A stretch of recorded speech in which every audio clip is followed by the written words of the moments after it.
Right, everyone, here we are with another video with Invest for tomorrow. To all the first time viewers and investors, welcome to the channel. And to all the subscribers, welcome back. All I ask for in return is for you to smash that like button to let me know you watch this video and to stay tuned on in towards the second half of the video, guys. Right after this chart analysis, I have a ticker symbol to share with you guys, as well as the opportunities I mentioned this morning. I managed to find over at the Discord 2 home run opportunities of 50% plus, guys, at their highest point of possibility. So if you want to know what stocks I watch daily, you're more than welcome to join us. The link is down below in the description to the Discord, and by joining, you'll become part of a growing community of investors all looking to learn and grow together. So here we are with CLOV, Clover Health Investments.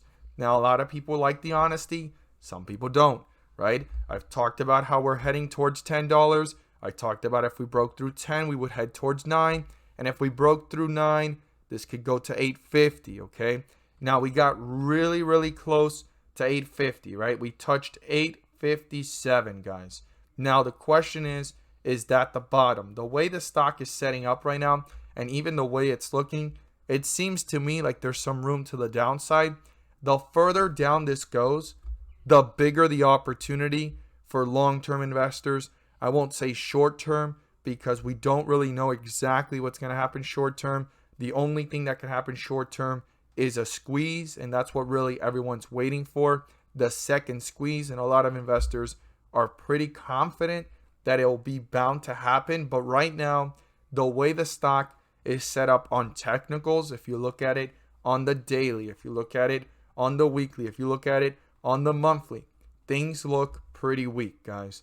It looks pretty bearish. And right now, what we were looking for was for this to stay above $10. And it certainly tried to fight to get out of 887 and jumped up to almost $10, got rejected and fell back down. That was a clear sign of how bearish this was. And that was a testing of this actually showing if the bulls had some strength.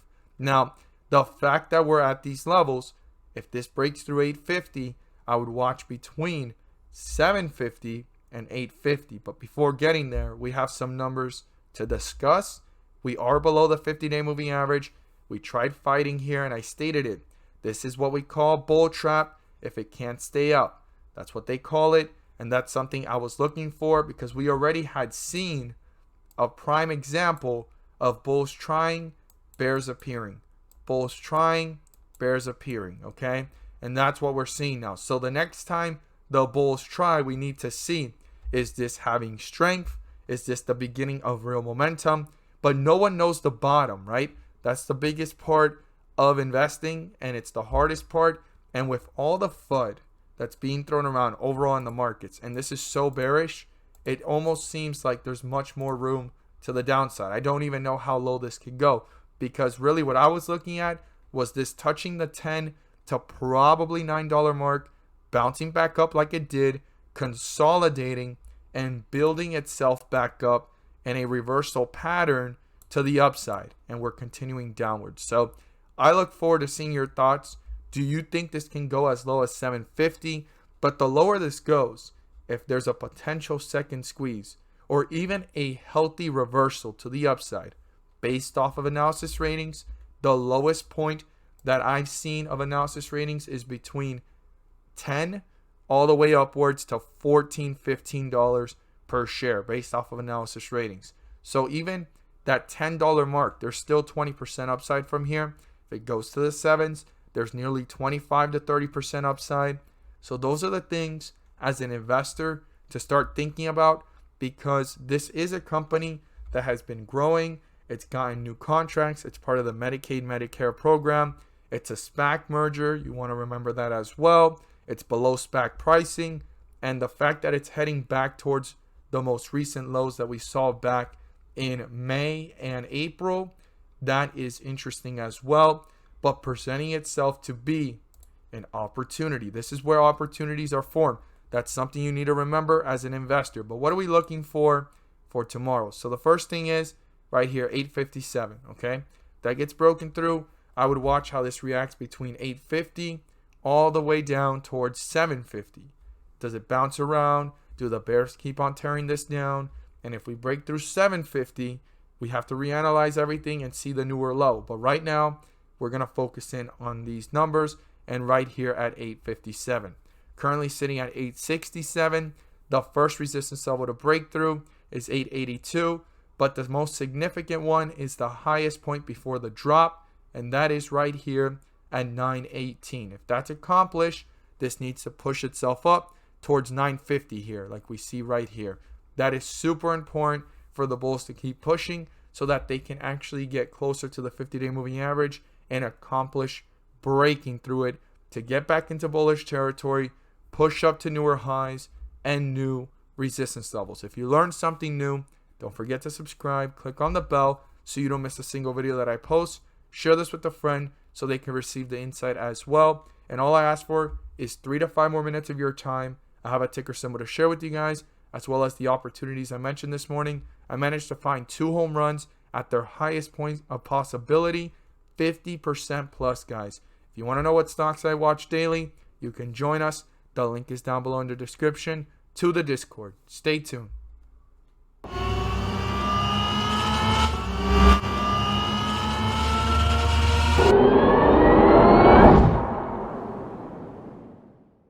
So the ticker symbol I want to share with you guys today is one that I've talked about over at the Patreon.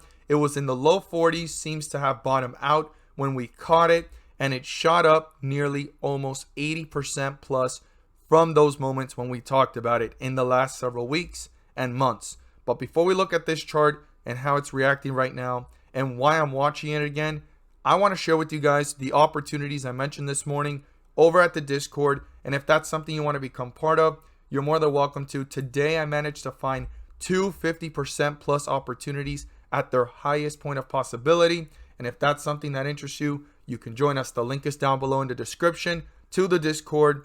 And by joining, you'll become part of a growing community of investors, all looking to learn and grow together. So MDIA, MINM, EARS, and DTSS were the stocks we mentioned. And EARS and MINM were our worst performers, giving 5 to 10% jumps on their weakness and spikes. But let's look at the 2 home run opportunities that I mentioned and how they performed. So we talked about MDIA in the pre-market. As it was dipping, it started to run towards the bell, consolidated, ran a little bit higher, pulled back down, and took off in just a matter of an hour to a highest point of 50% plus, guys. What a phenomenal way to catch this one on the dip and ride this one up through the volatility to start off the day. Now, the other ticker symbol that was mentioned was DTSS. We caught this one as momentum was picking up. We caught it as it was actually pulling back and started to run again. And it took off 30% plus in just a few minutes, pulled back a little bit, and took off again to a highest point towards the bell of 50% plus, guys. If you want to become part of this, you can become part of it too. The link is down below in the description to the Discord, and we look forward to having you join us. So what's the ticker symbol you want to add to your watch list? Well, it's AFRM, Affirm Holdings Inc. This is a stock that I've talked about way back here in the low 40s, and it took off nearly 80% plus, giving a highest point of $70 in the last several weeks and months. Now, we caught this one as it was dipping. I was looking for it to show some strength or consolidation through the volatility, or even go lower into further weakness, presenting itself as an even larger opportunity. Now, if you look up analysis ratings on this stock, they pointed to the upside, and it certainly started to move, and it's consolidating when you look at it from the bigger picture of everything, right? And you go ahead and look at it, it's been consolidating right now between $48 and $70. That's a pretty broad stretch, but that's what it's looking like. And what I'm looking for is actually consolidation within this area, right? Doesn't break through 55 or $70, kind of stay up here so that it can continue the strength of the move. Or if it continues to go lower, the opportunity is just becoming even larger to keep average costs low and to continue to maximize profits and minimize losses from opportunities. Now, remember, you definitely want to do your research and due diligence and understand the stock. This is not financial advice. I'm not here to tell you guys to buy, sell, or hold any positions on any of the stocks I mentioned. If not, I am here to equip you guys with the information and enlighten you guys on why I'm watching a stock and what I like about it, so that you can make a rational decision based off your due diligence and research, but at least you're now aware of what to look for more information on. And AFRM is definitely a stock you want to keep on your radar. As always, thank you guys so much for watching, and let's make some money.